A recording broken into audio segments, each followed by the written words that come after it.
விடுதலையாக்கி ஆமென் வியாதியே இல்லை என்று சொல்லத்தக்கதாக ஆண்டவர் நல்ல ஒரு பொறுப்பை ஆண்டவர் கொடுத்திருக்கிறார். ஆமென். சபை மக்கள் யாவரும் செபித்த ஜெபங்கள் யாவையும் ஆண்டவர் வெறுமையாய் விடாதபடிக்கு தேவன் தம்முடைய பிள்ளைகளை ஜீவனுள்ள சாட்சியாக தேவன் நிலைநிறுத்தும்படியாக கர்த்தரோட பயத்தை அவர்கள் நடுவிலே கர்த்தர் வெளிப்படுத்தி இருக்கிறார். இனி தேவ சமூகத்தினுடைய பிள்ளைகள் பயபக்தியோடு ஆண்டவரை ஆராதிக்கத்தக்கதாக தேவனை சேவிக்கத்தக்கதாக இந்த குடும்பம் முழுவதும் கர்த்தரை சொந்தமாக்கிக் கொள்ள ஆண்டவருக்கு முழு குடும்பமாய் கடந்து வர நாம் யாவரும் தேவ சமூகத்தில் ஜெபிப்போம். இனி ஏராளமான ஜீவனுள்ள சாட்சிகளை கர்த்தர் சபையில் எழுப்பி தரத்தக்கதாக விடுதலை பெற்ற எல்லா தேவ பிள்ளைகளும் சபையில் நிலைநிற்கத்தக்கதாக ஆமென். ஹல்லேலூயா. இந்த சபைக்காக நாம் ஜெபிப்போம். தேவன் இந்த சபையில் ஏராளமான நன்மைகளை அற்புதங்களையும் ஆண்டவர் செய்யும்படியாக நாம் ஜெப நிலையில் இருக்கும் பொழுது ஒரு சில நிமிடங்கள் கூட கர்த்தருடைய வார்த்தைகளை கேட்க போகிறோம். தேவனாகிய கர்த்தர் நம்மோடு பேச வேண்டும். அந்த சத்தம் நம்ம இந்த வாரம் முழுவதும் ஜீவனான பலனாக நம்மை நடத்தத்தக்கதாக நாம் யாவரும் ஜெப நிலையில் இருக்கும் பொழுது விஜயலாசன் நமக்காக ஜெபிப்பார்கள்.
ஆமென். அல்லேலூயா. அல்லேலூயா. எல்லா கர்த்தருடைய பிள்ளைகளும் ஆண்டவருடைய சமூகத்திலே உட்காரவும். எல்லா தேவனுடைய பிள்ளைகளும் ஆண்டவருடைய சமூகத்தில் உட்காரவும். Thank you, Jesus. ஆமென். அல்லேலூயா. அல்லேலூயா சொல்லாமா? சத்தமா அல்லேலூயா சொல்லாமே? அல்லேலூயா. கர்த்தரும் இரட்சகருமாகிய இயேசு கிறிஸ்துவின் ஈடு இணையற்ற நாமத்தில் உங்கள் யாவருக்கும் என் அன்பின் வாழ்த்துக்களை வல்லமை நாணயத்தின் சார்பாக அறிவிக்கிறேன். கர்த்தர் உங்கள் யாவரையும் தாராளமாய் தேவன் தாமே ஆசீர்வதிப்பாராக. ஆமென். அல்லேலூயா. ஆமென். கரெக்டாக ஆராதனை 9 மணிக்கு ஆரம்பித்து இப்போது 10:40 வரைக்கும் ஆகிவிட்டார். அல்லேலூயா சொல்லாமே? தொடர்ந்து ஒரு அரை மணி நேரங்கள் கூட ஆண்டுடைய வார்த்தைகளை கேட்க போகிறோம். பொறுமையோடு ஜெபத்தோடு உள்ளத்தின் ஆழத்தில் விசுவாசத்தோடு ஆண்டுடைய சமூகத்திலே நம்மை காத்திருப்போம். தேவன் நமக்குரிய வார்த்தைகளை நமக்கு தருவாராக. அல்லேலூயா சொல்லாமா? அல்லேலூயா. அற்புதமான சாட்சியை கேள்விப்பட்டோம். ஆமென். நாம் அதற்காக யாரும் சந்தோஷப்பட்ட அனுபவமாக காணப்படவில்லை. அல்லேலூயா சொல்லாமா? ஒரு வியாதி படுக்கையில் இருந்து அவர் சொஸ்தமானா சந்தோஷமாயிருப்போம்.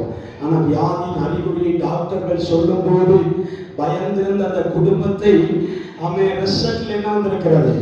அவன் நெகட்டிவாய் கர்த்தர் கொடுத்திருக்கிறார். அவர்களுக்கு பயந்தார்கள், அழுதார்கள்.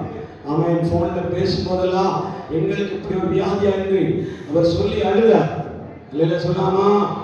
அந்த சூழலிலே கர்த்தர் அற்புதம் செய்திருக்கிறார் என்றால் அந்தந்த குடும்பங்களுக்கு தான் அது தெரியும். அல்லேலூயா சொல்லாமே? விசுவாசித்தால் நமக்கும் அற்புதங்களை செய்ய இந்த சாட்சிகள் நமக்கு உதாரணங்களாய் மாற வேண்டும். அல்லேலூயா சொல்லாமே? அல்லேலூயா. நமக்கும் தேவன் அற்புதம் செய்வார் என்பதை ஆண்டவர் அடையாளப்படுத்தும்படி காட்டும்படியாகத்தான் இந்த சூழலிலே கர்த்தர் ஏராளமான தேவ பிள்ளைகளுக்கு அற்புதம் செய்து வருகிறார். அல்லேலூயா சொல்லாமே. நமக்கும் அற்புதம் செய்வார். இந்த இடத்திலே கூடியிருக்கிறதுடைய காரணமே தேவனை மகிமைப்படுத்தும்படியாகத்தான், மனிதனை மகிமைப்படுத்தும்படியாக அல்ல. அல்லேலூயா. அவன் நான் பேசினாலும் சரி, யார் பேசினாலும் சரி, அவன் கர்த்தரை மாத்திரம் மகிமைப்படுத்த வேண்டும். தன்னை மேன்மைப்படுத்தி இந்த இடத்துல யார் அவார்டு வாங்க போறது கிடையாது. அல்லேலூயா சொல்லாமா. சால்வை போத்துகிற வேலை இல்லை. அல்லேலூயா சொல்லாமா. ஆமென் ஆமென். கப்பு கொடுத்து கனப்படுத்துகிற வேலையும் இந்த இடத்துல இல்லை. யார் பேசினாலும் கர்த்தருடைய நாமத்தை மகிமைப்படுத்தினால் அவர்களை கர்த்தர் ஆசீர்வதிப்பார். அவருடைய சந்தானங்களை ஆசீர்வதிப்பார். அவருடைய எதிர்காலங்களையும் தேவன் ஆசீர்வதிப்பார். அல்லேலூயா சொல்லாமா. அல்லேலூயா சொல்லாமா. எப்படியோ உங்களுக்கு ஒரு பூனையான ஒரு பிளாஸ்டிக் கிடைச்சுட்டா தப்பிச்சிட்டீங்க. அல்லேலூயா சொல்லாமா. அல்லேலூயா சொல்லாமே. அமைதியும் சோகம் எல்லாத்தையும் வெளிப்படுத்தி உங்க முன்னாடி அப்படியே போறதுனால உங்களுக்கு என்னது பிரச்சனை இல்லாம போறீங்க. வெட்டிக்கு வெட்டிக்கு பேசுற ஊழியக்காரன் கிடைச்சிருந்தா விளக்கமா வந்துருப்பீங்க. அல்லேலூயா சொல்லாமே. அல்லேலூயா. வசனத்தை கர்த்தருடைய சமூகத்திலே வாசிக்க கேட்போம். யோவான் எழுதின சுவிசேஷம் 12ஆம் அதிகாரம் 46ஆம் வசனம். யோவான் எழுதின சுவிசேஷம் 12ஆம் அதிகாரம் 46ஆம் வசனம். என்னிடத்தில் விசுவாசமாய் இருக்கிறவன் எவனும் இருளில் இராதபடிக்கு நான் உலகத்திற்கு ஒளியாக வந்தேன். அல்லேலூயா. அல்லேலூயா சொல்லாமா. தேவன் ஒரு நல்ல வார்த்தையை, இந்த வாரத்திற்கு தேவையான வார்த்தையை நமக்கு தந்திருக்கிறார். எல்லாரும் சேர்ந்து வாசித்து பார்க்கலாம். 12ஆம் அதிகாரம் 46. என்னில் விசுவாசமாய் இருக்கிறவன் எவனும் இருளில் இராதபடிக்கு நான் உலகத்தில் ஒளியாய் வந்திருக்கிறேன். அல்லேலூயா சொல்லாமா. நீங்கள் வேதத்தில் எதை தேடினாலும், என்ன காரியத்திற்காக தேடினாலும் அதற்கான ஒரு சொல்யூஷனாக ஆண்டவர் என்ன செய்கிறார்? வெளிப்படுகிறார். நான் போன வாரம் சொன்னேன், நல்ல தண்ணி தான், அவன் அமர்ந்த தண்ணீர் தான், எந்த கெட்ட தண்ணியும் கிடையாது. ஆனால் தேவனுக்கு அதுல கெட்ட எண்ணத்தை உருவாக்க வேண்டும் என்று அவருக்கு சிந்தனையே கிடையாது. ஆனால் பிசாசானவன் ஒரு நஞ்சை ஒரு மை போல கலக்குவான் என்றால் அந்த நல்ல தண்ணீரும் கசப்பாய் மாறும். அல்லேலூயா. அந்த தண்ணீர் அப்படியே கசப்பாக மாற்றிவிடும். அவன் கொஞ்சம் பெசண்டா உள்ள போயிடுச்சுன்னா அதனுடைய வேலையை செய்து கொண்டே இருக்கும். அல்லேலூயா சொல்லாம. அதனால தான் ஆண்டவர் இந்த வசனத்திற்குள்ளே நம்மை சொல்லுகிறார், என்னிடத்தில் விசுவாசமாய் இருக்கிறவன் எவனும் என்ன செய்ய மாட்டான்? இருளிலே இருக்க மாட்டான். காரணம், நானே ஒளியாய் வந்தேன். அல்லேலூயா சொல்லாமா. அவன் இருளுக்கு அவனுக்கும் சம்பந்தமே கிடையாது. காரணம், நான் ஒளியாய் இருக்கும் போது எனக்குரியவன் எப்படி இருளிலே வாசம் பண்ணுவான்? அல்லேலூயா. கர்த்தருக்குரியவர்கள், தேவனுக்குரியவர்கள், இயேசுவுக்குரியவர்கள், விசுவாசத்திற்குரியவர்கள், நம்பிக்கைக்குரியவர்கள், தேவனை நம்பி விசுவாசத்தில் இருக்கிறவர்களை பார்த்துதான் ஆண்டவர் யோவான் எழுதின சுவிசேஷத்தின் மூலமாக 12ஆம் அதிகாரம் 46ஆம் வசனம் சொல்லுகிறது, என்னிடத்தில் விசுவாசமாய் இருக்கிறவன் எவனும் இருளில் இராதபடிக்கு அவன் உலகத்திலே நான் ஒளியாய் வந்திருக்கிறேன். அல்லேலூயா சொல்லாமா. அல்லேலூயா சொல்லாமா. அப்ப இயேசுவில் விசுவாசமாய் இருக்கிறவன் இருளிலே வாசமாய் இருக்க மாட்டான். அவன் எங்கே வாசமாய் இருப்பான்? அவன் வெளிச்சத்தில் வாசமாய் இருப்பார். அல்லேலூயா சொல்லாமா. அப்ப நாம் வெளிச்சத்துக்குரியவர்கள். அவன் ஒளி நமக்குள்ளே இறங்கி வருகிறார். வெளிச்சத்தை நாம் பெற்றுக் கொண்டிருக்கிறோம். அந்த வெளிச்சம் நம்மை இருளிலே கொண்டு போகிறதில்லை. ஆண்டவர் நம்மை வெளிச்சத்தின் பாதையை நாம் என்ன செய்கிறார்? நடத்துகிறார். அல்லேலூயா சொல்லாமா. வசனத்தை ஆண்டவர் சொல்லக்கூடிய காரணம் வாசிங்க. யோவான் எழுதின சுவிசேஷம் 12ஆம் அதிகாரம் 44, 45 வாசிங்க. அப்பொழுது இயேசு சத்தமிட்டு என்னிடத்தில் விசுவாசமாயிருக்கிறவன் என்னிடத்தில் அல்ல, என்னை அனுப்பினவரிடத்தில் விசுவாசமாயிருக்கிறார். அல்லேலூயா சொல்லாமே. அல்லேலூயா. வசனத்தில் எழுதப்பட்டிருக்கிறது, அவன் என்னை அனுப்பினவரிடத்தில் விசுவாசமாயிருக்கிறார். ஒரு சபையை பார்த்து அல்லது ஒரு ஜன கூட்டத்தை பார்த்து ஒரு திரளான மக்களை பார்த்து இயேசு எப்படி சொல்லுகிறார்? சத்தமிட்டு சொல்லுகிறார். அல்லேலூயா. உரத்த சத்தமாக, சகோதரரே என்று அழைக்கிறதை போல உரத்த சத்தமாக சொல்லுகிறார், என்னிடத்தில் விசுவாசமாக இருக்கிறவன் என்னை அல்ல. அல்லேலூயா. இயேசுவிடத்திலே விசுவாசமாக இருக்கிறவர்கள் யாரிடத்தில் விசுவாசமாக இருக்கிறார்கள்? பிதாவிடத்தில் விசுவாசமாக இருக்கிறார். அப்ப இயேசு யார்? அங்க எழுதப்பட்டிருக்கிறது, இயேசு அனுப்பப்பட்டவர். என்ன சொல்லாமா? இயேசு நம்மை விசுவாசிக்கிறவர்களுக்காக ஒளியாய் வந்து அழைக்கப்பட்டிருக்கிற தேவன், அனுப்பப்பட்டிருக்கிற தேவன். அல்லேலூயா சொல்லாமா? அல்லேலூயா.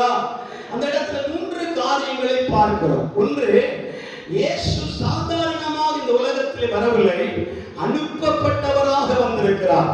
இரண்டாவது, பிதாவை நம் உலகத்திற்கு வெளிப்படுத்தும்படியாக அவரே பிதாவை சொரூபமாய் மாற்றி வந்திருக்கிறார்.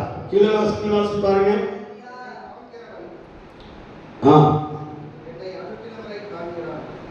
என்னை காண்கிறவன் என்னை அனுப்புகிறவரை காண்கிறார். என்ன சொல்லாமா? இயேசுவை விசுவாசிக்கிறவன் மாத்திரமல்ல, இயேசுவை பார்க்கும் போதே அவர் ரூபத்தில் யாரை பார்க்க முடியும்? பிதாவானவரை பார்க்க முடியும். அல்லேலூயா சொல்லாமா? அல்லேலூயா. அனுப்பப்பட்டிருக்கிறவர் இயேசு, பிதாவின் சொரூபத்தில் இருக்கிறவர் இயேசு. மூன்றாவதாக 47ஆம் வசனத்தில் எழுதப்பட்டிருக்கிறது, நான் இந்த உலகத்தை ரட்சிக்கும்படி வந்திருக்கிறேன். வாசிங்க 47ஆம் வசனம். அவனின் வார்த்தைகளை கேட்டு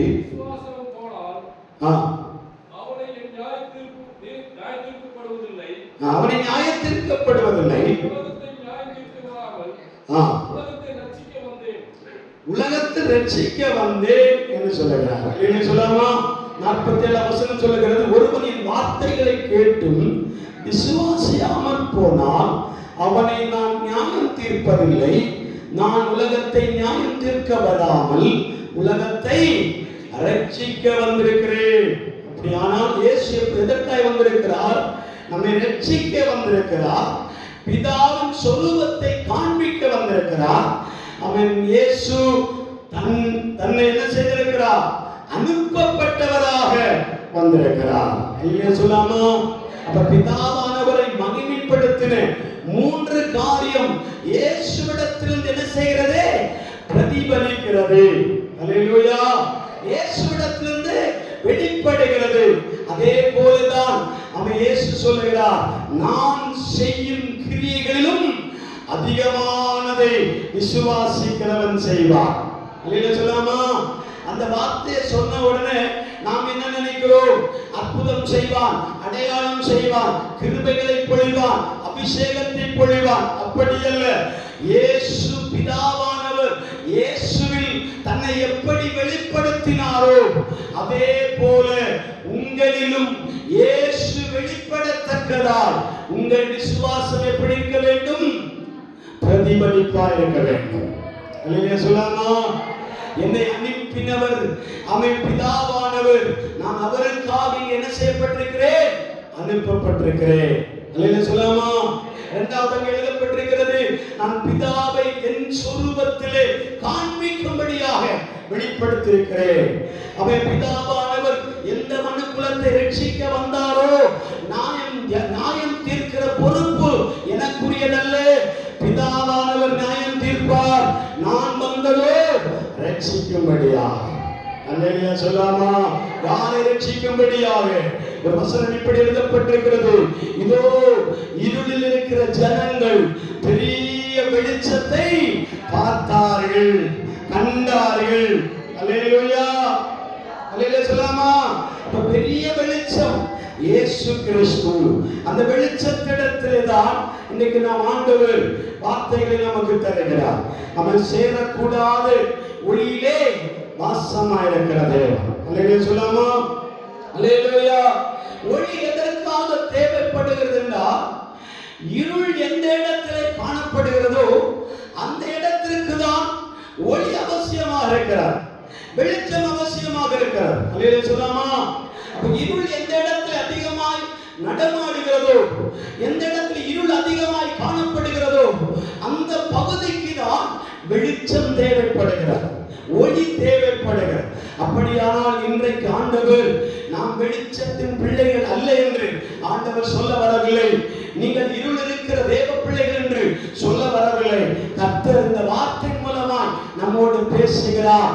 யாராவது இந்த இடத்திலே இருளின் ஆதிக்கத்திலே நீங்கள் காணப்பட்டிருந்தால், கண் தெரியாமல், அவை பார்க்க முடியாமல், உயர்வை காண முடியாமல், நன்மையை பார்க்க முடியாமல், விடுதலைகளை கண்ணார காண முடியாமல் உங்கள் கண்கள் குருடாக்கப்பட்டிருக்குமானால், கண்கள் குருடாக்கப்பட்டிருக்கிற மனிதன் இந்த உலகத்தை எப்படி பார்க்கிறான்? இருளாகவே பார்க்கிறான். அல்லேலூயா. இருக்கிறீங்களா? அல்லேலூயா. கண்கள் குருடாக இருக்கிற மனிதன் இந்த உலகத்தை எப்படி பார்க்கிறான்? இருளாகவே பார்க்கிறான். அப்படி இந்த உலகத்தில் எந்த கண்கொள்ளா காட்சிகளும் அவன் கண்களுக்கு புலப்படுவதில்லை, தெரிவதில்லை. ஏன்னா அந்த உலகம் முழுவதும் இருளாகவே இருக்கிறான். இந்த இருளில் இருக்கிற ஒரு மனிதனுக்கு அவன் ஒரு சின்ன வெளிச்சம் கிடைச்சாலே அவனுக்கு ஒரு ஆசுவாசம், ஆறுதல். அல்லேலூயா சொல்லாமா? அந்த மனிதனுக்காகத்தான் இன்னைக்கு தேவன் நம்மோடு பேசுகிறார். அல்லேலூயா சொல்லாமே? அல்லேலூயா சொல்லாமா? நான் உலகத்திலே ஒளியாக வந்திருக்கிறேன், நான் உலகத்திற்கு வெளிச்சமாக இருக்கிறேன். அந்த வசனத்தை இருந்தால் வாசிக்க பார்க்கலாம். நான் உலகத்திற்கு வெளிச்சமாய் வந்திருக்கிறேன். அந்த வசனத்தை சொல்லி வாசிங்க. யோவான் சுவிசேஷம் 15ஆம் அதிகாரம். இருளில் இருக்கிற ஜனங்கள் பெரிய வெளிச்சத்தை கண்டார்கள். மரண இருளில் இருக்கிறவர்களுக்கு வெளிச்சம் உதித்தது. போதும். அல்லேலூயா சொல்லாமா? அல்லேலூயா. யாருக்கு வெளிச்சம் உதித்தது? மரண இருளின் திசையில் இருக்கிறவர்களுக்கு. அல்லேலூயா. உங்களுக்கும் எனக்குமா அல்ல, நீங்களும் பெரிய பெரிய ஆட்கள். அல்லேலூயா சொல்லாமே? நீங்க உயர்ந்தவர்கள், நீங்க பரிசுத்தத்திலே தேறினவர்கள், வல்லமையிலே தேறினவர்கள், மகிமையிலே தேறினவர்கள், விசுவாசத்தில் வல்லவராக இருக்கிறீர்கள். ஆனால் யாருக்கு வெளிச்சம் தேவை தெரியுமா? மரண இருளின் திசையில் இருக்கிறவர்கள். அல்லேலூயா சொல்லாமா? அந்த வசனத்தை முதல்ல இருந்து வாசிக்க பார்க்கலாம். முதல்ல இருந்து வாசி. இருளில் இருக்கிற ஜனங்கள் பெரிய வெளிச்சத்தை கண்டார்கள். மரண இருளின் திசையில் இருக்கிறவர்களுக்கு வெளிச்சம் உதித்தது. அல்லேலூயா. இருளில் இருக்கிற ஜனங்கள் பெரிய வெளிச்சத்தை கண்டார்கள். அந்த கண்டவர்கள் யாரு? மரண இருளின் திசையில் இருந்தவர்கள். அல்லேலூயா சொல்லாமா? மரணத்துக்கு ஒரு இருள் இருக்கிறார், வியாதி ஒரு இருள். அல்லேலூயா சொல்லாமா? பாவம் ஒரு இருள், அவன் வியாதி, போராட்டம், கடன் தொல்லை ஒரு இருள். அல்லேலூயா சொல்லாமா? சமாதான கேடு ஒரு இருள். அல்லேலூயா சொல்லாமா? நிம்மதியை கெடுக்கிற ஒரு சூழல் இருக்குமானால் அந்த இடத்துல வெளிச்சம் வருவதில்லை, இருள் தான் பிரவேசிக்கும். அல்லேலூயா சொல்லாமா? அல்லேலூயா. எந்தெந்த சூழல் தேவனுக்கு பிரியமில்லாத காரியங்கள் இருக்கிறதோ அந்த இடத்தை முழுவதும் சாத்தான் ஆக்கிரமித்து அந்த இடத்தை இருளாய் ஆதிக்கம் செய்வான். அல்லேலூயா சொல்லாமா? இருள் தான் அந்த இடத்தை குடிகொண்டிருக்கும். உங்கள் வாழ்க்கையிலே எதுவும் புலப்படாது இருக்குமானால் நீங்கள் இருக்கிற இடத்தை ஒன்று பரிசோதித்து பார்க்க வேண்டும். அல்லேலூயா சொல்லாமா? நாம் இருக்கிற இடத்தை என்ன செய்ய வேண்டும்? பரிசோதித்து பார்க்க வேண்டும். நாம் இருக்கிற இடம் வெளிச்சத்தில் இருக்கிறோமா, இல்ல இருளிலே வாசமா இருக்கிறேனா? அல்லேலூயா. நாம் இருக்கிற இடம் எப்படி இருக்க வேண்டும்? வெளிச்சமாக இருக்க வேண்டுமே.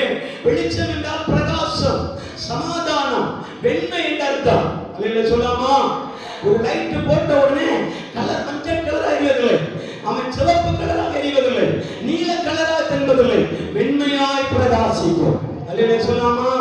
அப்ப அந்த மகிமை நமக்குள்ள வெளிப்படும்படியாக நமக்கு தடையாக நிற்கிறது என்னது? இருளின் ஆதிக்கம். அல்லேலூயா சொல்லாமா? இந்த இருள் எங்கே போய் நம்மை முடிய பண்ணுகிறது என்றால் மரண இருளுக்கு நேராக நம்மை கொண்டு போய்விடும். அல்லேலூயா சொல்லாமா? மரண இருளின் திசைக்கு நேராக நம்மை கொண்டு போகிறவர்களை பார்த்து தேவன் சொல்லுகிறார், அவர்கள் மேல் ஆண்டவர் என்ன செய்கிறார்?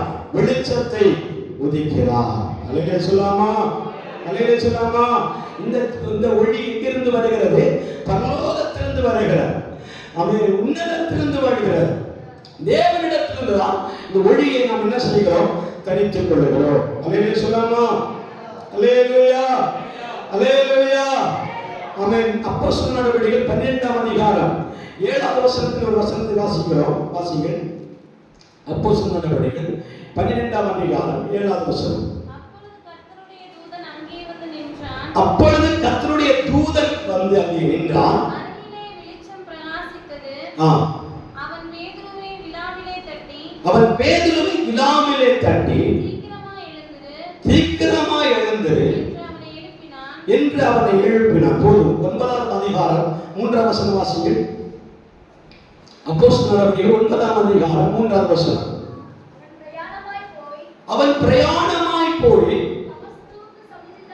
தமஸ்குவுக்கு சமீபித்த போது சகதியிலே வானத்திலிருந்து ஒரு ஒளி அவனை சுற்றி பிரகாசித்தது. அவன் தரையிலே விழுந்தான். அல்லேலூயா சொல்லாமா? அல்லேலூயா சொல்லாமா? வெளிச்சமாய் இருக்கிற கிறிஸ்துவுடைய பிரதிபலிப்பு என்ன? குணாதிசயங்கள் என்ன? இயேசு ஒளியாய் இருக்கிறாரே, ஆண்டவர் வெளிச்சம் என்று சொல்லுகிறீர்களே, ஆண்டவர் உலகத்திற்கு ஒளியாய் வந்திருக்கிறார் என்று நாம் சொல்லிக் கொண்டிருக்கிறோம். அப்படியானால் அவருடைய ஒளியின் மூலமாய் நமக்கு என்ன பயன் என்பதை வேதத்தில் தியானிக்கும் போதுதான் அப்போஸ்தலர் நடவடிக்கைகள் 9ஆம் அதிகாரம் 3ஆம் வசனத்தை இப்போது வாசித்து கேட்டோம். வானத்திலிருந்து ஒளி அவனை சுற்றி பிரகாசித்தது. அல்லேலூயா சொல்லாமா? தமஸ்கு வீதியில வரும்போது சவுலை என்ன செய்தது? ஒரு ஒளி அவனை அட்டாக் பண்றது, ஒரு ஒளி அவனை தடுத்து நிறுத்தினார். அந்த வெளிச்சம் பரலோகத்திலிருந்து வெளிப்பட்ட வெளிச்சமாக காணப்பட்டது. அல்லேலூயா சொல்லாமா? அல்லேலூயா. சவுலை குறித்து நமக்கு நன்றாக தெரியும். அப்போஸ்தலனாகிய பவுல் சவுலாக இருந்த காலத்தில் அவன் கிறிஸ்தவ ஜனங்களுக்கு எதிரியாக இருந்த மனிதன். அல்லேலூயா சொல்லாமா? கிறிஸ்தவ தேவ பிள்ளைகளை, கர்த்தருடைய பிள்ளைகளை துன்பப்படுத்துகிற மனிதர். கர்த்தருடைய பிள்ளைகளுடைய வீடுகள் ஏறி போய் அவர்களை கொலை செய்ய துணிந்த மனிதன். யாரு? சவுல். அல்லேலூயா சொல்லாமா? இந்த சவுல் சாதாரண மனிதன் அல்ல. அவன் கமாலியருடைய பாதபடியில் உட்கார்ந்து என்ன செய்து கொண்டிருந்தான்? வேதத்தை கற்றுக் கொண்டிருந்தான். நியாயப்பிரமாணத்தை கற்று அவன் தேடின மனிதனாகவே அவன் இந்த சவுல் காணப்பட்டிருந்தான். அல்லேலூயா சொல்லாமா?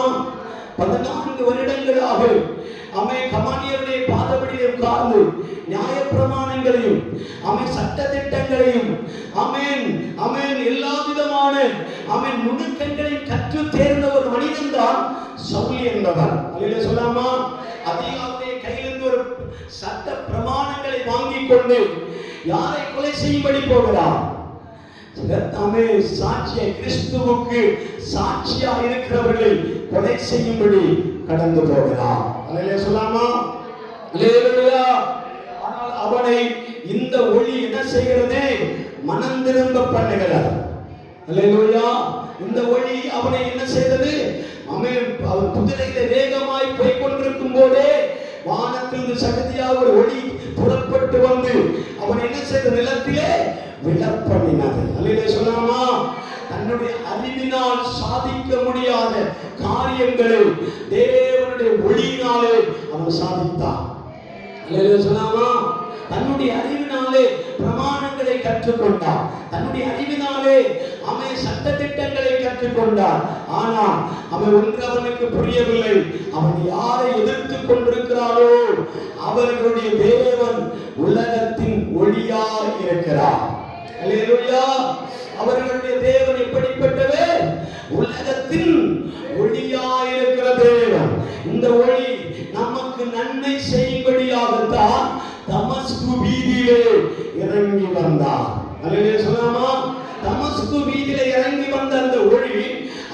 அப்போஸ்தலனாகிய பவுல் சவுலாக இருக்கும் போதே அவனுடைய அவன் மேலே ஒரு நியாய தீர்ப்பாக இறங்கி வந்தார். அல்லேலூயா சொல்லாமா, அல்லேலூயா சொல்லாமா, அல்லேலூயா.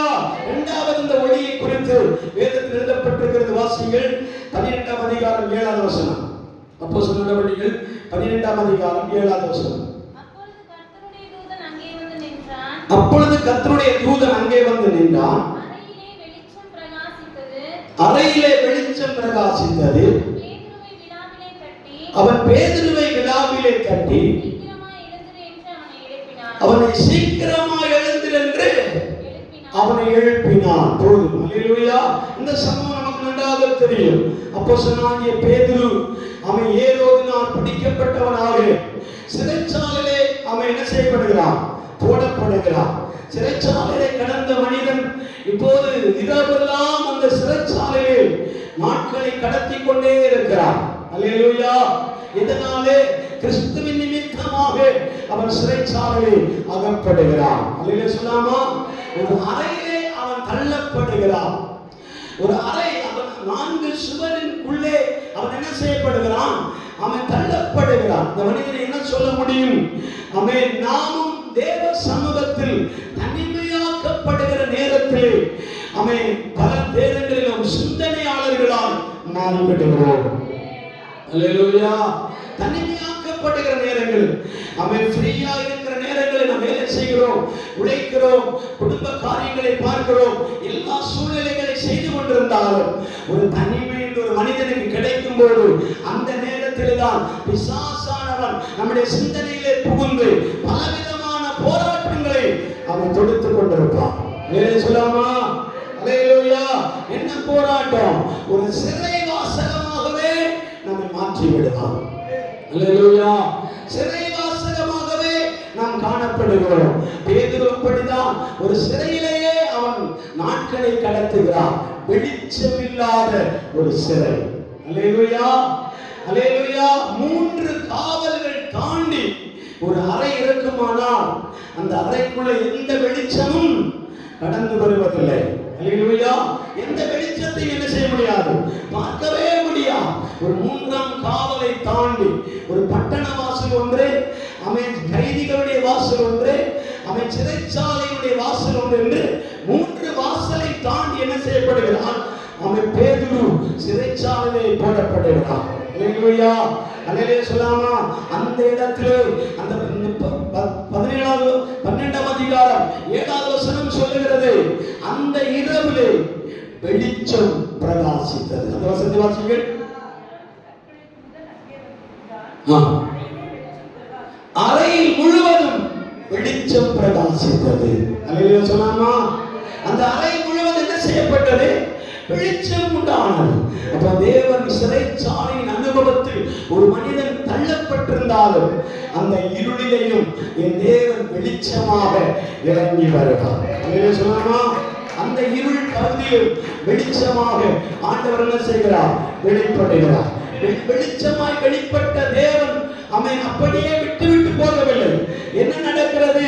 அவனை தட்டி எழுப்பி 1ஆம் காவலையும் 2ஆம் காவலையும் திறந்து பட்டண வாசலை கொண்டு போய் விடுகிறான். கீழே வசனங்களை வாசித்தால் அவனோ சொப்பனம் பார்க்கிறதை போல இந்த நாட்களை கடத்துகிறான். அல்லேலூயா சொல்லாமா. அவனுக்கு எப்படி இருந்ததாம்? அது சொப்பனம் கண்டதை போல இருந்தது. அப்ப அல்லேலூயா சொல்லாமா. அப்ப வெளிச்சத்தில் இருக்கிற தேவ பிள்ளைகளுக்கு சில விடுதலைகள் நடக்கும் போது நமக்கு எப்படி இருக்குமா? அவன் சொப்பனம் காண்கிறதை போல இருக்கும். அல்லேலூயா சொல்லாமா. இது இப்படி நடக்குமா? இந்த கட்டுகள் எனக்கு உடைக்கப்படுமா? இந்த போராட்டம் என்னை விட்டு விலகுமா? இந்த கஷ்டம் என்னை விட்டு மாறுமா? இந்த நெருக்கம் என்னை விட்டு மாறுமா? இந்த சிறை வாசலும் என்னை விட்டு விலகி போகுமா?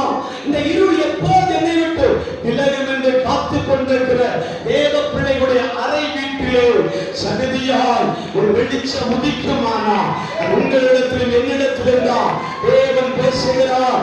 உங்கள் நடுவிலே கர்த்தர் வெளிச்சமாய் இறங்கி வருவார். அல்லேலூயா. ஒரு ஊழியக்காரனுக்கு ஒரு சிறை வாசகம் இருக்குமானால் தேவ பிள்ளைகளாகிய நாம் அவனை ஒன்றுக்கும் விதிவிலக்கூடவர்கள் அல்ல. அல்லேலூயா சொல்லாமா. ஒன்றுக்கு விதிகளை கூடவர்கள் அல்ல. தனிமை யாருக்கு வந்தாலும் ஒரு இருள் சிறை உண்டாகும். சொல்லாமா, பேதுரு அப்படித்தான் தள்ளப்பட்டான். எத்தனை நாட்கள் தள்ளப்பட்டிருக்கிறான் என்று அங்கு எழுதப்படவில்லை. ஆனால் அன்று இரவிலே தேவ தூதன் அந்த இடத்தில் இறங்கி வந்தார். அந்த அறை வீடு முழுவதும் பிரகாசமானது, வெளிச்சமானது. சொல்லாமா, வெளிச்சம் நம்ம மத்தியிலே வெளிப்படுமானா இருளின் கட்டுகளை ஆண்டவர் என்ன செய்வார்? உடைத்து விடுவார். சொல்லாமா, அல்லேலூயா. ரோதை என்று சொல்லப்படுகிறவள் வாசலில் நின்று அவன் காது கொடுத்து கேட்கிறான், யார் வந்திருக்கிறதே அப்படி கேட்கும் போது அப்போஸ்தலனாகிய பேதுரு சொல்லுகிறார், நான் தான் வந்திருக்கிறேன். ஜெபிக்கிறவர்களுக்கு கூட இப்படி ஒரு மிராக்கிள் நடக்குமோ என்று தெரியாத வண்ணம் ஆண்டவர் நமக்கு செய்வார். புரிந்தவர்களுக்காக ஸ்தோத்திரம். அல்லேலூயா. ஜெபிக்கிறவர்களால் கூட இந்த அற்புதம் நடக்குமா, இந்த விடுதலை நடக்குமா, இந்த சுகம் எனக்கு கிடைக்குமா, இந்த வாழ்வு எனக்கு கிடைக்குமா என்று அவன் சந்தேகிக்கிற அளவிலே கூட கர்த்தர் நமக்காக கிரியை செய்வார். அல்லேலூயா சொல்லாமா. அல்லேலூயா. எந்த சூழலில் இருந்தாலும் அந்த இடத்திலே கர்த்தர் ஒளியாக இறங்கி வருகிறார். அல்லேலூயா சொல்லாமா. இன்னொரு வசனத்தை வாசிங்கள். 1 ராஜாக்களின் புஸ்தகம் 3ஆம் அதிகாரம் 21ஆம் வசனம். 1 ராஜாக்களின் புஸ்தகம் 3ஆம் அதிகாரம் 21ஆம் வசனம் வாசிங்கள்.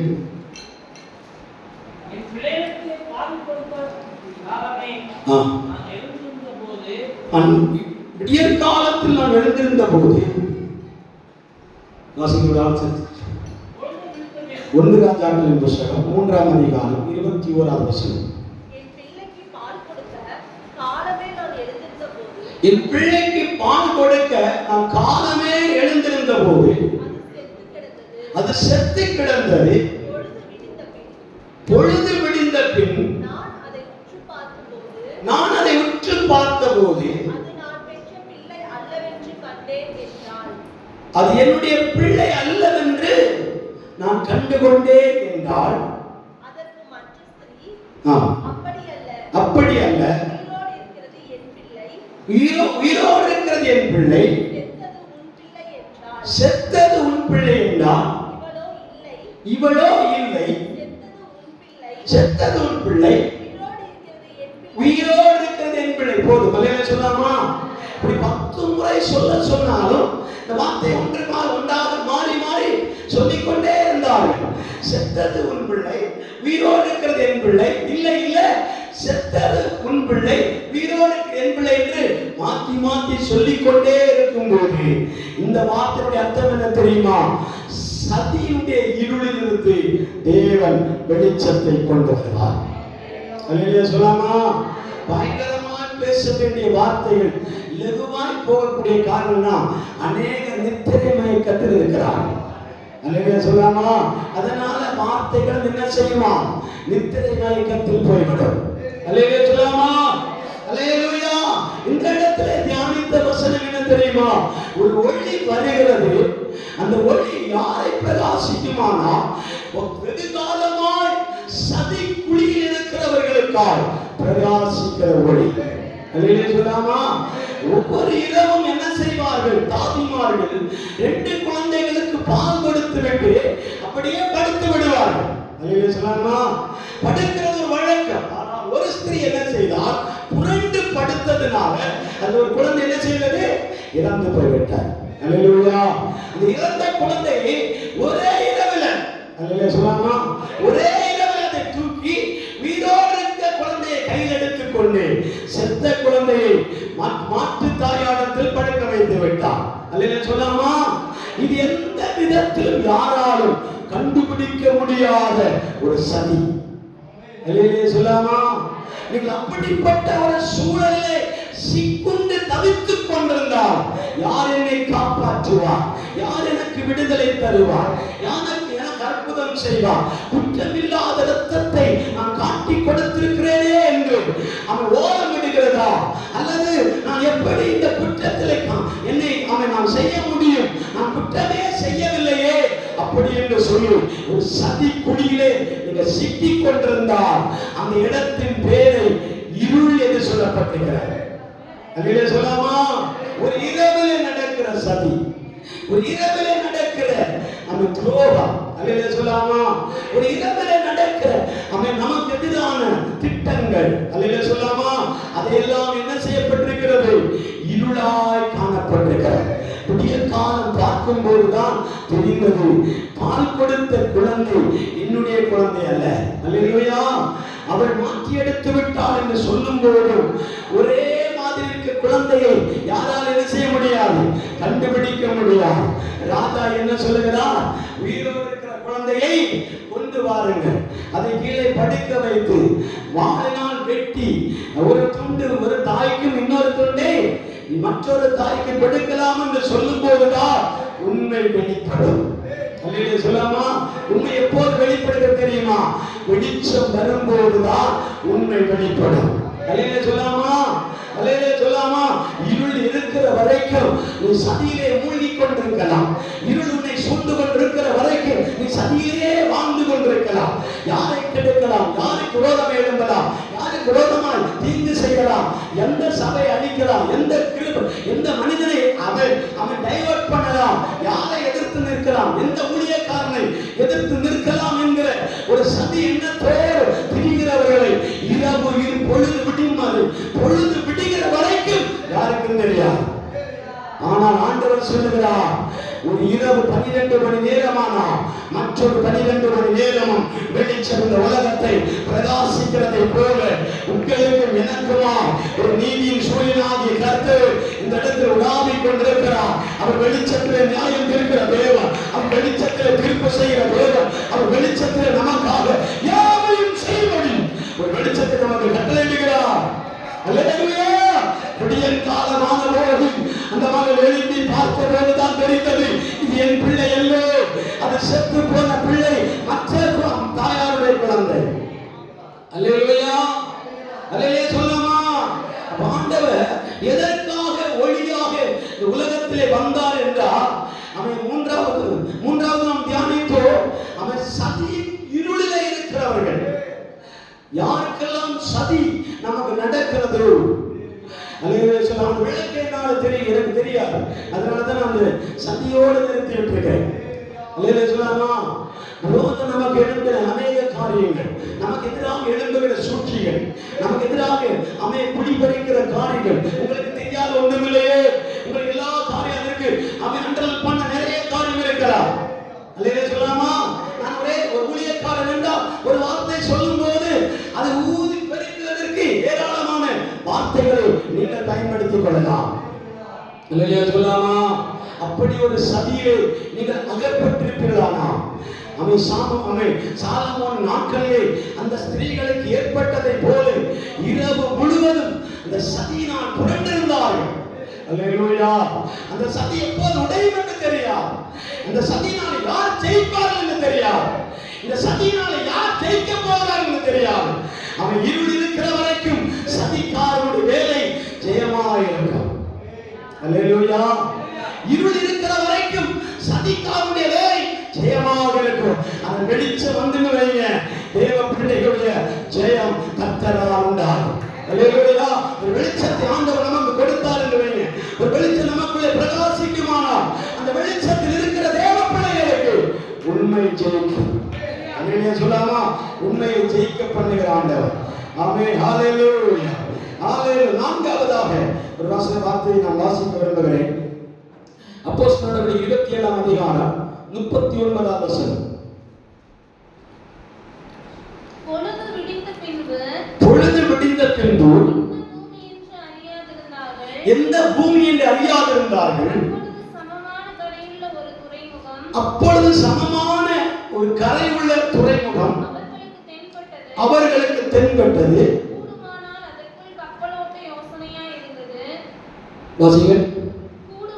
கூடுமானால் அதற்குள் அந்த தேசம் துறைமுகத்திற்கு நேராக கப்பலை ஓட்ட யோசனையாக இருந்தது. நங்கூரங்களை படகிலே விட்டுவிட்டு சுக்கானுடைய கட்டுகளை தளர விட்டு கரைக்கு நேராக ஓடி தட்ட வைத்தார்கள். போதும். அங்கே வாசித்த வசனத்திலே நமக்கு எழுதப்படுகிறது, பொழுது விடிந்த பின்பு கரை உள்ள ஒரு துறைமுகத்தை அவர்களுக்கு தென்பட்டது. அதிலே சொல்லாமா, யாருக்கு கரை உள்ள ஒரு துறைமுகம் தென்பட்டது என்றால் பொழுது விடிந்தவர்களுக்கு. அதிலே சொல்லாமா, பொழுது விடியும் என்று சொன்னாலே நமக்கு தெரியும் சூரியன் உதிக்கிற நேரம். அதிலே சொல்லாமா, அல்லேலூயா. பொழுது விடிந்தது அப்படி சொல்லும் போதே நமக்கு நன்றாக தெரியும் சூரியன் என்ன செய்கிறது, உதித்து மேலே வருகிறது. அதிலே சொல்லாமா, 14 நாட்கள் சூரியனையே பார்க்காமல், சந்திரனையே பார்க்காமல், நட்சத்திரங்களே வானத்தில் தெரியாமல் ஒரு குரூப், ஒரு தேவ பிள்ளைகள் ஒரு படகிலே யாத்திரை செய்கிறார்கள். படகு இவர்களுடைய திசைக்கு போகாமல் மாற்று திசையிலே படகு போனபடியா வழி தெரியாமல் திணறினார்கள். அல்லேலூயா. அல்லேலூயா சொல்லாமா. அப்போஸ்தலனாகிய பவுலும் அந்த படகில் இருந்தார், அந்த கப்பலில் இருந்தார். அந்த கப்பல் நடுக்கடலிலே போன பிற்பாடு சுழல் காற்றடித்தது. படகு கப்பல் உடையத்தக்கதான சூறாவளி காற்று அந்த கப்பலின் மேல் மோதி அடித்தது. அல்லேலூயா சொல்லாமா. அல்லேலூயா. ஆமென். ஒரு மனிதன் இந்த இருளின் ஆதிக்கத்தில் இருப்பான் என்றால் அவனுடைய வாழ்க்கை கப்பல் சமுத்திரத்திலே தான் பயணிக்கிறது. அந்த பயணிக்கிற கப்பல் இருளாக இருக்கிறபடினால், வெளிச்சம் இல்லாதபடினாலே அவன் புயலுக்கு எதிர்கொள்ள முடியவில்லை, காற்றுக்கு எதிர்கொள்ள முடியவில்லை. அல்லேலூயா சொல்லாமா. அல்லேலூயா சொல்லாமா. அல்லேலூயா. சூழ்நிலைக்கு எதிர்கொள்ள முடியாமல் அந்த கப்பல் நடுக்கடலிலே தத்தளிக்க ஆரம்பித்தது. அல்லேலூயா சொல்லாமா. இதே போலதான் வெளிச்சம் இல்லாதிருந்தால் நம்முடைய வாழ்க்கையும் தத்தளித்துக் கொண்டே இருக்கும். காற்றை எதிர்கொள்ள முடியாது, புயலை எதிர்கொள்ள முடியாது, சூழ்நிலைகளை எதிர்கொள்ள முடியாது. கப்பல் உடையத்தக்கதான சூழ்நிலை ஏற்படும், பட்டினி ஏற்படும், பசிதாகம் ஏற்படும். அல்லேலூயா சொல்லாமா. இருக்கிறீங்களா? அல்லேலூயா சொல்லாமா. அல்லேலூயா. இந்த பயணித்த வாழ்க்கை நடுவே எத்தனையோ போராட்டத்தை மேற்கொள்ள முடியாமல் இருக்கும் போதுதான் அப்போஸ்தலனாகிய பவுல் விடியற் காலத்தில் எழும்பி கர்த்தரை நோக்கி பார்க்கிற நேரத்திலே அவர்களுக்கு துறைமுகமாகிய ஒரு கரை தென்பட்டது. அல்லேலூயா சொல்லாமா. அந்த கரையில் என்ன இருந்தது? ஒரு துறைமுகம் இருந்தது. அப்படியானால் துறைமுகம் இல்லாத கரைகளும் உண்டு. புரிந்தவர்களுக்காக ஸ்தோத்திரம். எனக்கு ரொம்ப விளக்க தெரியாது. அல்லேலூயா சொல்லாமா. அல்லேலூயா சொல்லாமா. அல்லேலூயா சொல்லாமா. துறைமுகம் கரைக்கு போகும்போது கரையோடு சேர்ந்து துறைமுகத்தையும் பார்க்க வேண்டும். அல்லேலூயா சொல்லாமா. அப்படியானால் துறைமுகம் இல்லாத கரைகளும் உண்டு. அல்லேலூயா சொல்லாமா. அப்ப துறைமுகம் இல்லாத கரைக்கு நீங்கள் ஏறி போகலாம் என்று போனால் அங்கே காட்டுவாசிகளும் ஆதிவாசிகளும் கூர்மையான அம்புகளை வைத்துக் கொண்டு நரபோஜிகளாய் காணப்படுவார்கள். அவர்களுக்கு நீங்கள் அன்றைக்கு பிரைரைஸாய் மாறுவீர்கள். அல்லேலூயா சொல்லாமா. அன்றைக்கு என்ன செய்வீர்கள்? பிரியாணி குஸ்காவாய் மாறுவீர்கள். அல்லேலூயா சொல்லாமா. அதனால கரையிலே துறைமுகம் இருக்கா என்று பார்த்து கரையேறுங்கள். அல்லேலூயா சொல்லாமா. நீங்கள் தத்தளிக்கிறதை பார்த்து வஞ்சகர்களும் சதிகாரர்களும் கள்ள போதகர்களும் கள்ள தீர்க்கதரிசிகளும் எழுப்பி கூடுமானால் தெரிந்து கொள்ளப்பட்டவர்களை வஞ்சிக்கும்படியான காலத்திலே நீங்கள் வாழ்ந்து கொண்டிருக்கிறீர்கள். அல்லேலூயா சொல்லாமா. நானும் நீங்கள் இங்கே வாழ்ந்து கொண்டிருக்கிறோம். சதிகாரர்களுடைய சோதனை நெருக்கத்தின் நடுவில் இங்கே ஏறிவா இங்கே ஏறிவா என்று கரையோரமாய் இழுக்கும் போது நீங்கள் கரைதான் என்று நினைத்து அந்த கரைக்கு போகக்கூடாது. என் தேவன் நீ எதிர்பார்த்த துறைமுகத்துக்கு நேராக ஆண்டவர் நம்மை வழி நடத்துகிறார். அல்லேலூயா. சங்கீதங்கள் புஸ்தகம் எழுதி வைத்திருந்தேன். அது எடுக்காமே வாசித்த வசனத்தின் நடுவிலே அது எனக்கு ஞாபகம் இல்லாமல் போய்விட்டது. இந்த வசனத்தை எடுத்து எழுதி வைக்க மறந்து விட்டோம். சங்கீத புஸ்தகத்தில் ஒரு வார்த்தை எழுதப்பட்டிருக்கிறது, நான் எதிர்பார்த்த துறைமுகத்துக்கு நேராக அவர் என்னை கொண்டு போய்விட்டார். இந்த வசனம் உங்களுக்கு தெரியுமா? நான் எதிர்பார்த்த துறைமுகம். அந்த கர்த்தர் எனக்கு பலனும் கீதமானவரா அந்த வசனத்தில் இருக்கும்போது நான் நேற்றைய தினத்தில் வாசிக்கும் போதுதான் எழுதி வைக்க மறந்து போனேன். சாரி, அல்லேலூயா சொல்லாமா? அல்லேலூயா, அல்லேலூயா. அப்போ இவர்கள் என்ன செய்கிறார்கள்? இரவு முழுவதும் தத்தளிக்கும் போது எங்களுக்கு ஒரு வெளிச்சம் கிடைக்குமானால் நாங்கள் துறைமுகத்துக்கு நேராக கடந்து போவோம் என்று சொல்லி அந்த துறைமுகத்துக்கு நேராக பிரயாணப்பட்டார்கள். அல்லேலூயா சொல்லாமா? அந்த பிரயாணம் எங்க இருந்தது? மெலித்தா தீவாக இருந்தது. அல்லேலூயா. அந்த மெலித்தா தீவிலே அவர்கள் என்ன செய்கிறார்கள்? கரையேறுகிறார்கள். அந்த பட்டணத்தார் யாவரும் மிகுந்த அரவணைப்போடு பாசத்தோடு அன்போடு எங்களை என்ன செய்தார்கள்?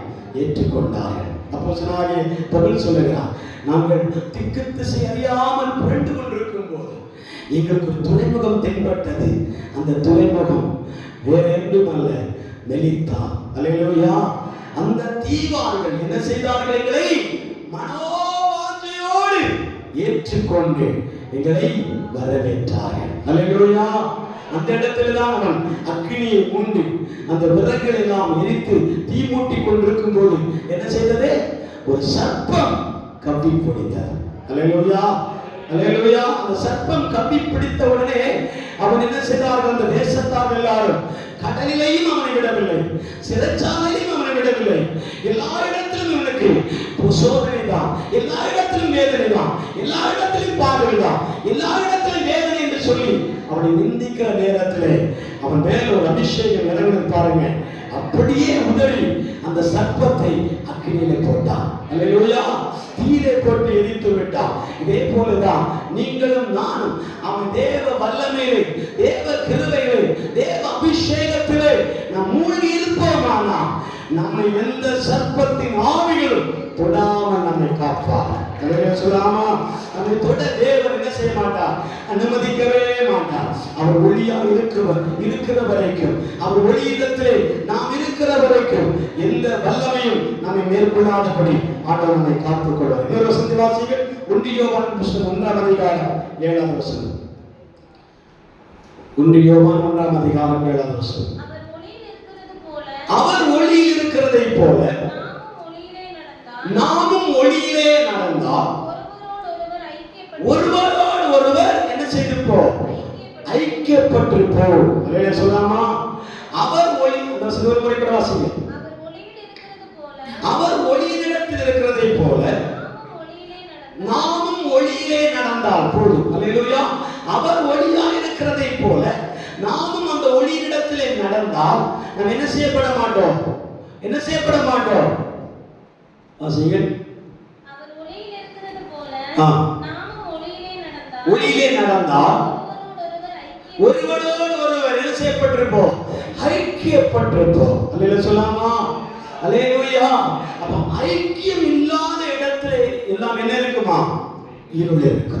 அல்லேலூயா சொல்லாமா? அல்லேலூயா. ஐக்கியம் எந்த இடத்துல இல்லை, ஒற்றுமை எந்த இடத்துல இல்லையோ, ஃபெலோஷிப் எந்த இடத்துல இல்லையோ அந்த இடத்துல எல்லாம் என்ன செய்யப்பட்டிருக்கும்? இருள் பிரவேசிக்கும். அல்லேலூயா சொல்லாமா? அதான் இயேசு சொன்னார், என்னுடைய ஐக்கியம் பிதாவோடு, உங்களுடைய ஐக்கியம் என்னோடு இருக்குமானால் நீங்கள் என்னிலும் பெரிய காரியங்களை செய்வீர்கள். அல்லேலூயா சொல்லாமா? அப்போஸ்தலனாகிய யோவான் கூட ஒரு நிருபத்தை எழுதி வைத்திருப்பார். நாங்கள் கண்டதும் கேட்டதும் ருசித்ததுமான கிறிஸ்துவை உங்களுக்கு வெளிப்படுத்துகிறோம். எங்களுடைய ஐக்கியம் பிதாவோடு அவருடைய குமாரனாகிய கிறிஸ்துவோடு காணப்பட்டிருக்கிறது. அப்படி இருக்க நீங்களும் எங்களோடு ஐக்கியமாக இருக்கும்படி வேண்டிக் கொள்கிறேன். அல்லேலூயா சொல்லாமா? அல்லேலூயா சொல்லாமா? ஐக்கியத்தை ஒருபோதும் என்ன செய்யக்கூடாது? குலைக்க கூடாது.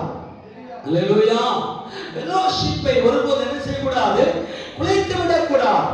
அல்லேலூயா சொன்ன சபை கூடி வருவதை சிலர்கள் விட்டு விடுகிறதை போல நீங்கள் என்ன செய்யாதீர்கள்?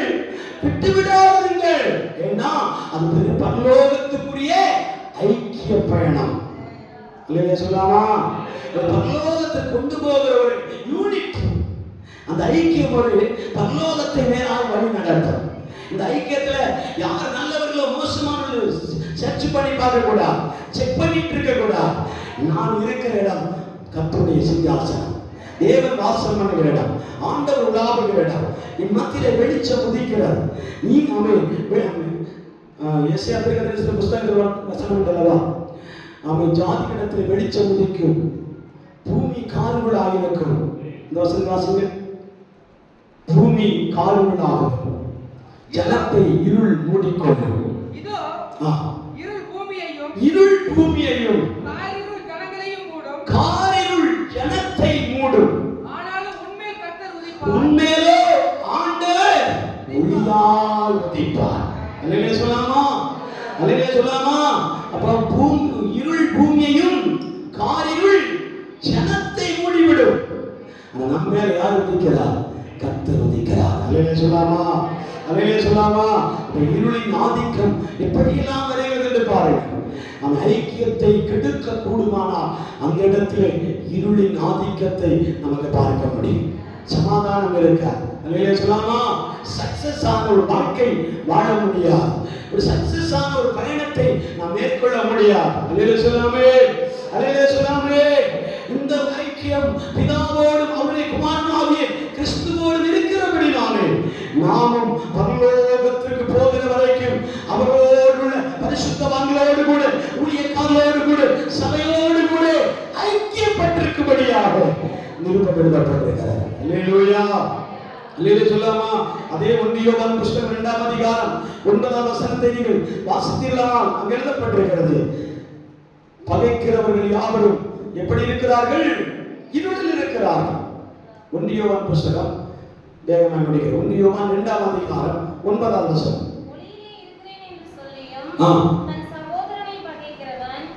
திரும்ப வாசிங்கள்.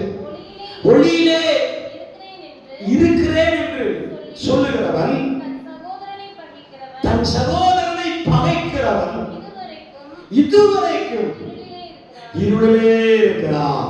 அல்லேலூயா சொல்லாமே. ஒளியிலே தான் இருக்கிறேன் என்று சொல்லுகிறவன் தன் சகோதரனை பகையாய் பார்த்து கொண்டிருப்பானால் அவன் எங்க தான் இருக்கிறான்? இருளிலே தான் இருக்கிறான். அல்லேலூயா சொல்லாமா. அதனால நாம் இருளுக்குரியவர்கள் அல்ல, வெளிச்சத்துக்குரியவர்கள். அல்லேலூயா. சங்கீதக்காரன் 27ஆம் அதிகாரம் 1ஆம் வசனத்தில் எழுதப்பட்டிருக்கிறது, அவன் கர்த்தர் எனக்கு வெளிச்சமும் பலனுமானவர். அல்லேலூயா சொல்லாமா. வாசிங்கள். 27ஆம் அதிகாரம் 1ஆம் வசனம், சங்கீதம் 27:1. கர்த்தரின் வெளிச்சமும் என் ரட்சிப்புமானவர், நான் யாருக்கு பயப்படுவேன்? கர்த்தரின் ஜீவனும் பலனுமானவர், யாருக்கு அஞ்சுவேன்? போதும். அல்லேலூயா சொல்லாமா. 20ஆம் வசனத்தில் எழுதப்பட்டிருக்கிறது, கர்த்தர் என் பலனும் என் வெளிச்சமுமானவர், நான் யாருக்கு பயப்படுவேன்? அல்லேலூயா சொல்லாமா. அப்ப நாம் பலருக்காய் பயந்து கொண்டிருக்கிறோம் என்றால் அந்த பயப்படுகிற வாழ்க்கையில் ஒரு விதத்திலே இருளிலே இருக்கிறீர்கள் என்று அர்த்தம். அல்லேலூயா சொல்லாமா. யாருக்கெல்லாம் பயந்து கொண்டிருக்கிறீர்கள்? மனிதனுக்கு பயப்படுகிறீர்களா? நியாயத்திற்கு பயப்படுகிறீர்களா? தேசத்துக்கு பயப்படுகிறீர்களா?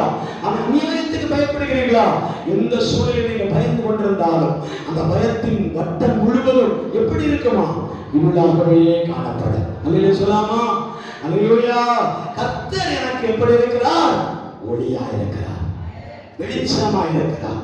அந்த வெளிச்சத்தின் பிள்ளைகளாய் நானும் நீங்களும் காணப்படுகிறோம். அல்லேலூயா. அவர் வெளிச்சமாய் மத்தியிலே வரும்போது எனக்கு பயம் என்பதில்லை, பயம் விலகி போகும். அல்லேலூயா சொல்லாமா, அல்லேலூயா சொல்லாமா. அல்லேலூயா. நெகேமியாவின் புத்தகம், எசேயாவின் புத்தகத்தில் வெளிப்படுத்தல் புத்தகம் 22ஆம் அதிகாரம் 5ஆவது வசனத்திலே நீங்கள் வாசித்தீர்களா? அங்கு எழுதப்பட்டிருக்கிறது, இந்த வெளிச்சம் உங்களை பாதுகாப்பான திசையிலே கொண்டு போய் விடும். அல்லேலூயா சொல்லாமா. இந்த வெளிச்சம் உங்களை உன்னதமான இடத்திலே கொண்டு போய் நிறுத்திவிடும். இந்த வெளிச்சம் உங்களை வெளிப்படுத்தல் புத்தகம் 72ஆம் அதிகாரம் 5ஆவது வசனத்தில் எழுதப்பட்டிருக்கிறது, நீங்கள் இந்த வெளிச்சத்திற்குள்ளே பிரவேசித்து அவரோடு கூட ராஜாவா இருப்பீர்கள். அல்லேலூயா. இந்த வெளிச்சம் தான் நம்ம என்ன செய்யுமாம்? ராஜாவாய் மாற்றி விடுகிறார். ராஜாவாய் மாற்றி ஒரு வெளிச்சத்தை தான் நீங்களும் நானும் ஆராதித்துக் கொண்டிருக்கிறோம். எல்லா கண்களை போமா, எல்லா கண்களை அடையலாம். அந்த வார்த்தைகளை தியானிப்போம். சுருக்கமாக இந்த வார்த்தைகள் தியானிக்கப்பட்டிருக்கிறது. அந்த வார்த்தையிலே தேவன் வெளிச்சத்தை நமக்காக கொண்டு வரப் போகிறார். ஹalleluya, ஹalleluya, ஹalleluya, ஹalleluya. யோவான் சுவிசேஷம் 12ஆம் அதிகாரம் 46 வசனத்தில் எழுதப்பட்டிருக்கிறது. என்னிடத்தில் விசுவாசமாய் இருக்கிறவன் எவனும் இருளில் இராதபடிக்கும் நான் உலகத்திற்கு ஒளியாய் வந்திருக்கிறேன் என்று சொன்ன தேவன். ஆமென், ஹalleluya, ஹalleluya, ஹalleluya. தமஸ்கு வீதியில் இருக்கிற மனிதனை தேவன் ஒளியை கொண்டு சந்தித்ததை போல, ஆமென், தனிமையான் ஒரு மனிதன் சிறைச்சாலைக்குள்ளே அவதிப்பட்டிருக்கும் போது அவனுடைய அறை வீட்டிலே ஒரு ஒளி பிரகாசித்ததை போல, ஆமென், சதிகாரர்கள் நடுவில் அந்த 2 ஸ்திரீகளும் சிக்கி தவிக்கும் போது அந்த நடுவில் ஒரு வெளிச்சம் உதித்ததை போல, ஆமென், இன்றைக்கு உங்கள் நடுவில் ஆண்டவர் வெளிச்சமாய் இறங்கி வருகிறார். ஹalleluya, ஹalleluya. நடுக்கடலில் இரவு 14 நாட்கள், ஆமென், அப்போஸ்தலனாகிய பவுல் உட்பட 120 பேர்கள் அந்த கப்பலில் பயணித்துக் கொண்டே இருந்தார்கள். அந்த பயணித்துக் கொண்டிருக்கிற அந்த பயணம் முழுவதும் இருளாகவே இருந்தது. 14 நாட்கள் சூரியனை பார்க்கவில்லை, சந்திரனை பார்க்கவில்லை, ஒரு நட்சத்திரத்தை பார்க்கவில்லை, எதையும் அவர்கள் பார்க்கவில்லை. ஹalleluya. அந்த இருள் அவர்களை ஆமென் பாதித்துக் கொண்டே இருக்கும் பொழுது என் தேவன் அதிகாலையில் விடியற் காலமான போது பகற்காலத்தில் வெளிச்சம் உதித்த நேரத்தில் ஒரு துறைமுகத்தை காண்பித்தார். அந்த துறைமுகத்தில் அவர்கள் போய் சேர்ந்தார்கள். அந்த துறைமுகத்திலே போய் சேர்ந்தார்கள். அந்த சதிக்கு தப்புவிக்கப்பட்டார்கள். ஓ ஹalleluya.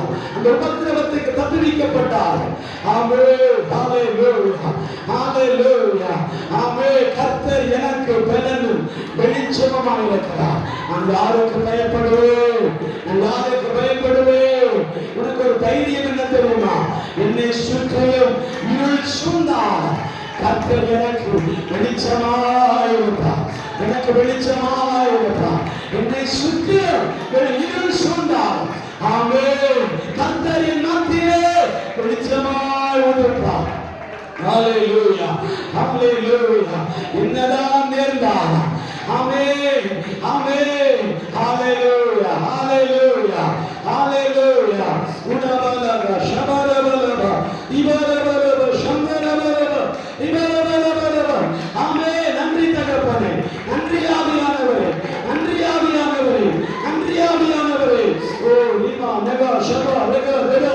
கரங்களை தட்டு. இருள் விலகி போகட்டும். இருளின் வல்லமைகள் விலகி போகட்டும். அந்த காலத்தில் வல்லமைகள் விலகி போகட்டும். அசுத்தாவின் கிரியைகள் அழிந்து போகட்டும். உங்களை பயப்படுத்துகிற எல்லா சூழல்களும் விலகி போகட்டும். ஆமென், ஹalleluya. பயத்தை உண்டாக்கின சகல இருளின் வல்லமைகள் விலகி போகட்டும். நான் பயந்த காரியம், ஹalleluya, ஹalleluya.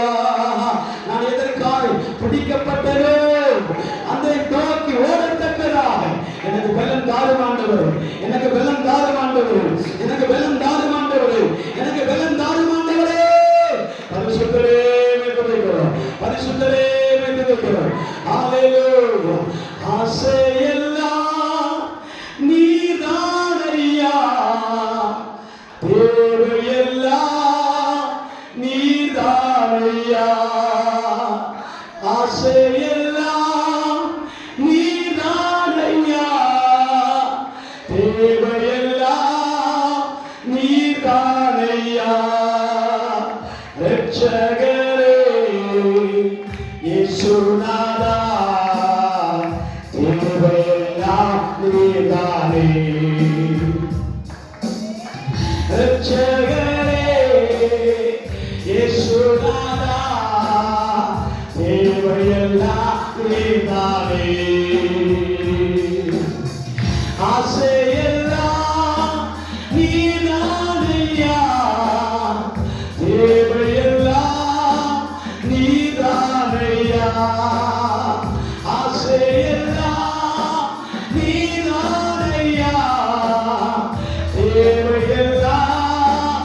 நீதானையா ரட்சகரே இயேசுநாதா தேவையெல்லாம் நீதானே ரட்சகரே இயேசுநாதா தேவையெல்லாம் நீதானே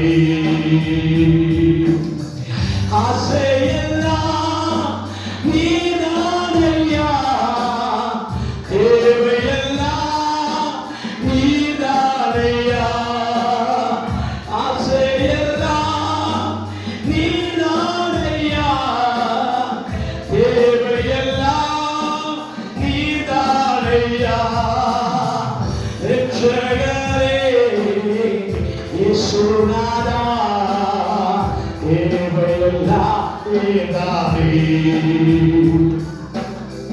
ரட்சகரே இயேசுநாதா தேவையெல்லாம் நீதானே ரட்சகரே இயேசுநாதா தேவையெல்லாம் நீதானே உம்மையெல்லாம்